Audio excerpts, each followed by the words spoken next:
News. CM Jagan ను తనను విమర్శించడం తప్ప చంద్రబాబు, పవన్ కళ్యాణ్, కిరణ్ కుమార్ రెడ్డికి వేరే పని లేదన్నారు మంత్రి పెద్దిరెడ్డి రామచంద్రారెడ్డి.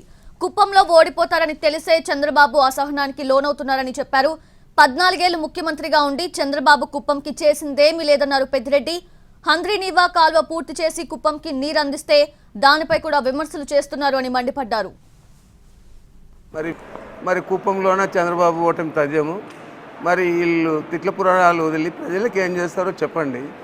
లేదా మీ ఇష్టం వచ్చినట్లు ఈ విధంగానే మాట్లాడుతూ ఉంటే మాకేం ఇబ్బంది లేదు. ప్రజలు దీనంతా కూడా గమనిస్తూ ఉన్నారు. దీనివల్ల ఇంకా ఎక్కువగా వైఎస్ఆర్ కాంగ్రెస్ పార్టీకి మేలు జరుగుతుంది తప్ప కీడు జరిగే ప్రసక్తే లేదు. మరి మీ ఇష్టం వచ్చినట్లు ఎన్నికల్లో దూషణ పర్వాలకు దిగి అనరాని మాట్లాడడం, మొత్తం రాష్ట్రాన్ని దోచేశారనడం, ఇవన్నీ కూడా మాట్లాడుతూ ఉన్నారు.